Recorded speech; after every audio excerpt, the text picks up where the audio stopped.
Ar naftos kaina nuvers dolerį? Naujas žaidimas skaitmeninėmis taisyklėmis. Šiandieninėme pasaulyje nafta nėra tik kuras mūsų automobiliams. Tai finansinis kraujas, kuris dešimtmečius palaikė Jungtinių Amerikos valstijų dolerio galybę. Tačiau 2026 atnešė lūžį, kuris gali visiškai pakeisti tai, kaip mes perkame prekes, kiek kainuoja mūsų santaupos ir kokia valiuta pasitikime. Skaitmeninis masalas. Pigi nafta už skaitmeninius pinigus. Įsivaizduokite turgų, kuriame visi atsiskaito tik viena valiuta – doleriu.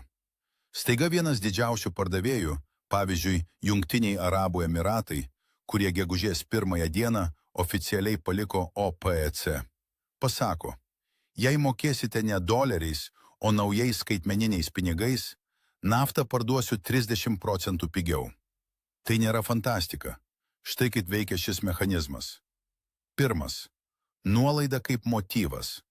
Šalims kaip Kinija ar Indija, kurios vartoja milžiniškus kiekius naftos, sutaupyti milijardus yra stipresnis motyvas nei ištikimybė senoms finansų sistemoms. Antras. Skaitmeninis tinklas. BRICS šalis – Rusija, Kinija, Indija, Jungtinės Arabijos Emiratai ir kiti – jau aktyviai testuoja savo centrinių bankų skaitmeninės valiutas – CBDC. Tai nėra kriptovaliutos, kaip Bitcoin, o valstybiniai programuojami pinigai, kurie leidžia atlikti mokėjimus akimirksniu be Jungtinių Amerikos valstijų kontroliuojamų bankų įsikišimo. Kodėl tai grėsmė doleriui ir eurui? Doleris yra pasaulio rezervinė valiuta, nes už jį galima nusipirkti viską, ypač energiją. Jei naftos prekyba persikels į skaitmenines rytų valiutas, dolerio paklausa kris. Pasauliui nebereikės kaupti trilijonų dolerių juodai dienai. Tai reiškia, kad dolerio vertė smuks. Euras atsidurs tarp dviejų ugnių. Europa beveik visą naftą importuoja.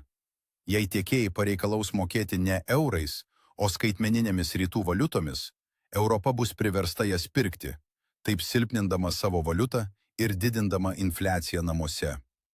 Realios prognozės nuo 2026 iki 2030 metams. Nors sistema nesugrius per naktį, ekspertai mato aiškias tendencijas. Pirma, dviejų greičių pasaulinė prekyba. Pasaulis pasidalins į du blokus. Vakarai liks prie dolerio ir euro sistemos, o rytų ašis, BRICS+, kurs savo skaitmeninį šilko kelią. Tai reiškia, kad tarptautinė prekyba taps sudėtingesnė ir brangesnė. Antras. Jungtinės Arabijos Emiratos – naujasis rinkos maištininkas.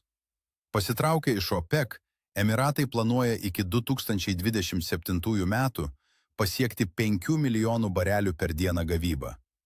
Turėdami laisvas rankas, jie gali tapti pagrindiniu partneriu Kinijai, testuojant atsiskaitimus skaitmeniniais juaniais, taip dar labiau silpninant vakarų finansinę kontrolę.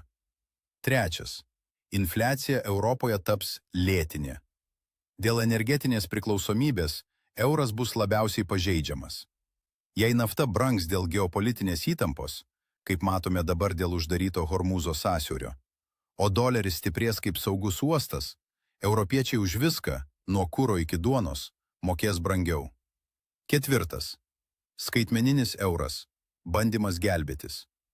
Tikėtina, kad Europos centrinis bankas paspartins savo skaitmeninio euro projektą ne todėl, kad tai patogu vartotojams, o tam, kad turėtų ginklą šiame technologinėme valiutų kare. Apibendrinant, mes nebesame teorijų zonoje. Skaitmeninis petrodoleris miršta, o jo vietą užima daugybė konkuruojančių sistemų. Plačiai visuomeniai tai reiškia viena. Ateinantis dešimtmetis bus didelio valiutų svyravimo ir brangstančių importinių prekių laikotarpis, kol nusistovės nauja pasaulio tvarka. Svarbi pastaba. Jūsų santaupų vertė ateityje priklausys ne tik nuo to, kiek uždirbate, bet ir nuo to, kurioje skaitmeninės sienos pusėje bus jūsų valiuta.